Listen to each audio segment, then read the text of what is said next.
Est-ce que vous vous levez le matin en vous disant « Aujourd'hui, j'ai un but, j'ai un objectif, j'ai un rêve et oui, je sais que je vais réussir, je le sais que je vais l'atteindre. » Alors, bon samedi, je me présente, je suis Stéphanie Milot, conférencière et auteure, et mon objectif est de vous aider à améliorer votre vie.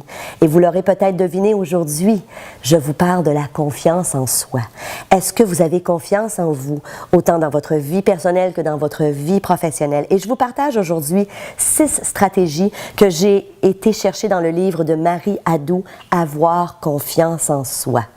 Donc, première stratégie que Marie Hadou nous partage dans son livre, elle nous dit « Cessez de fuir les regards ». Vous savez, les gens qui ont confiance en eux, les gens qui sont des leaders, qui sont des gens charismatiques, ont tous un dénominateur commun. Ce sont des gens qui ont une posture d'excellence. Ce sont des gens qui se tiennent droit, qui ont un regard, qui vous regardent dans les yeux, qui sourient beaucoup, qui ont une poignée de main qui est ferme. Alors, apprenez à effectivement regarder les gens dans les yeux. Apprenez à avoir cette posture d'excellence. Les gens qui ont confiance en eux ont aussi une posture qui va avec cette confiance en eux-mêmes.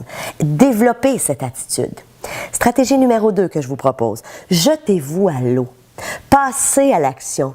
Faites taire cette petite voix qui souvent alimente votre peur. Vous savez, ce que j'ai réalisé, c'est que souvent, quand on a un but, mais qu'on a peur de ne pas réussir, on a cette petite voix à l'intérieur de nous qui dit « tu réussiras pas, tu y arriveras pas, tu n'atteindras pas ton objectif ».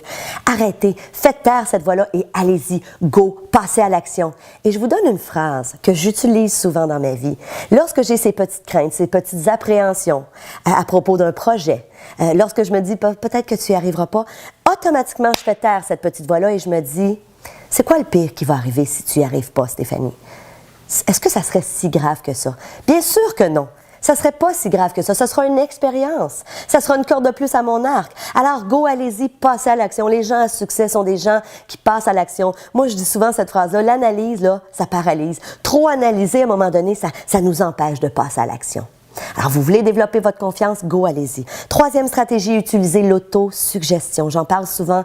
Émile Coué était le père de l'autosuggestion. Émile Coué nous suggérait de nous dire continuellement dans la journée des phrases pour induire un état en nous. Alors, vous voulez développer votre confiance en vous?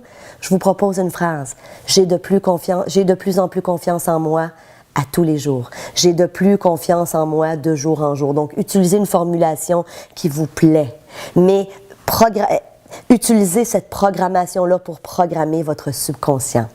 À ça combiné, je vous propose d'utiliser la visualisation. Donc, l'autosuggestion et la visualisation. Qu'est-ce que la visualisation? C'est d'être en mesure de vous voir sur un écran mental, de vous voir en pleine possession de vos moyens. De quoi est-ce que vous auriez l'air si vous aviez confiance en vous?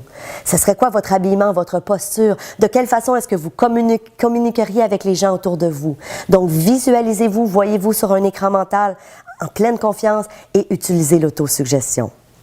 Cinquième stratégie, fixez-vous des objectifs ambitieux, mais toutefois réalistes. Vous savez, l'erreur qu'on fait souvent, c'est qu'on va se fixer de très grands objectifs, très ambitieux, mais qu'en cours de route, on réalise qu'on est loin de l'atteindre et on se décourage. Alors, allez-y de façon un peu plus réaliste.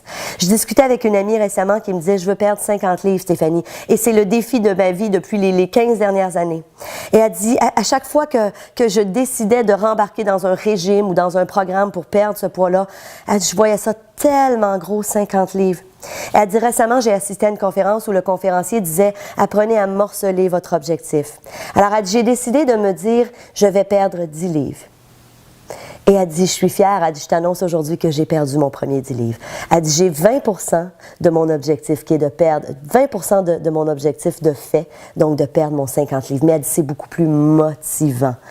Et finalement, sixième stratégie, lisez sur le sujet, écoutez des audios, assistez à des formations. Vous voulez développer la confiance en vous-même. Vous savez, c'est une compétence qui se développe. Alors, allez lire tout ce qu'il y a sur le sujet, informez-vous, allez sur Internet, faites des recherches, assistez à des formations sur le sujet. Vous voulez développer cette compétence.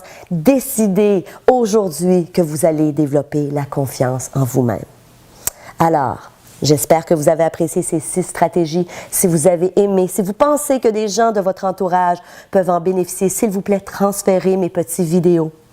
En attendant, je vous dis merci d'être là. Félicitations de me suivre. Félicitations d'investir en vous. Et j'ai envie de vous dire bon samedi, profitez de la vie et on se voit mercredi prochain. À bientôt.